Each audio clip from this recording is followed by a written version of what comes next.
Hello everyone, welcome back to my Facebook blog. কেমন আছো তোমরা সবাই? দেখো, আজ তোমাদের সাথে শেয়ার করব লোকনাথ পুজোর একটা ভিডিও তো আছে, কিন্তু এখানে আমি নেই। ভিডিওটা করেছে মা নিজেই, মানে বাড়িতে পুজো দিচ্ছিল লোকনাথ পুজো, সেটারই কিছু ভিডিও।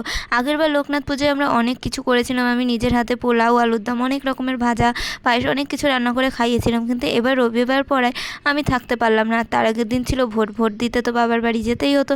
বাবার বাড়ির ওখানে গেছি, ভোট দিয়েছি, তারপরে আঁকানো থাকে, তাই এইবার থাকতে পারিনি। আর মাও বলেছিল আমি হয়তো বেশি কিছু করতে পারবো না, শরীরটা ভালো নেই, নিজের মতন করে একটু ফল মিষ্টি এনে পুজো দিয়ে দেবো। কিন্তু তারপর যখন ভিডিওটা পাঠালো, দেখলাম কত রকমের খাবার রান্না করে লোকনাথ বাবার জন্য দিয়েছে। আর তোমরাও কিন্তু আমাকে বলো তোমাদের বাড়িতে, মানে কাদের কাদের বাড়িতে লোকনাথ পুজো হচ্ছে, কত বড় করে পুজো হচ্ছে। বিষয়টা হলো, বড় করে পুজো ছোট করে পুজো বলে কিছু হয় না। মনে ভক্তি থাকলে তুমি একটা বাতাসা দিয়ে পুজো করলেও ভগবান সন্তুষ্ট হবে। আর এখানে দেখতেই পাচ্ছ মা কত কিছু কিনে এনেছিল মিষ্টির দোকান থেকে। তারপরে ঘরের ঠাকুরকেও কিন্তু দিয়েছে। শুধু যার পুজো সে খাবে তা করলে কিন্তু হয় না, সবাইকে ভাগ বাটোরা করে দিতে হয়, নাহলে সবাই রাগ করবে না? তো আমার তো এটাই মনে হয়। আমি ছোটো থেকে যখন পুজো দিতাম, একটা মালা থাকলেও সেটা ছিঁড়ে সবার গলায় দেওয়ার চেষ্টা করতাম। আমার এরকমই মনে হয়। আর আমাদের ঘরে এত রকমের ঠাকুর আছে যে মানুষ বুঝতে পারে না কোনটা কী ঠাকুর। দেখো, এই যে কালী ঠাকুরের পাশে কালো মতো যেটা দেখলে, ওটা হচ্ছে বিপত্তারিণী, কিন্তু ওটাকে দেখতেও পুরো মা কালীর মতো।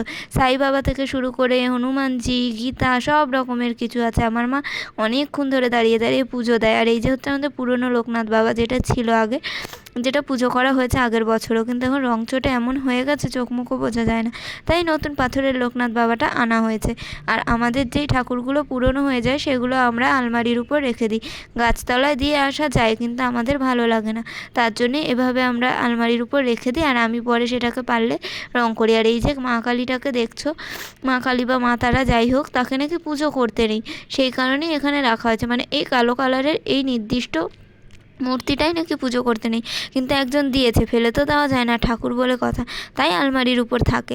আর এখানে মা দেখো বসে পড়েছে পুজো করতে, ঘন্টা বাজিয়ে পুজো করছে, সব করছে।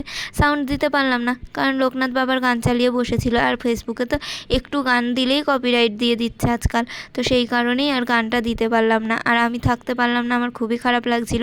নিজের হাতে রান্না করে ঠাকুরকে খাওয়ানো, নিজের হাতে পুজো আর্চা করা উপোস থেকে, সেগুলোতে আলাদা রকমই একটা শান্তি। যাই হোক, মা পুজো করলো, আমি ভিডিও তোমাদের সাথে শেয়ার করলাম। তাও ভালো যে মা মনে করে ভিডিওটা করে আমাকে পাঠিয়েছে, নাহলে তো তোমাদের সাথে শেয়ারও করতে পারতাম। সারাদিন অনেক কাজবাজ করে বাড়ি ফিরেই সাথে সাথে তোমাদের সাথে ভিডিওটা শেয়ার করতে বসলাম, কারণ সবাই সবার বাড়ির ভিডিও ছাড়ছে, আমি না ছাড়লে হবে? তোমাদের সাথে সব কিছু শেয়ার করি, এটা তো শেয়ার করতে হতোই। তাই সারাদিন পর এসে একটুও রেস্ট না নিয়ে আগেই চলে এলাম ভিডিওটা ছাড়তে।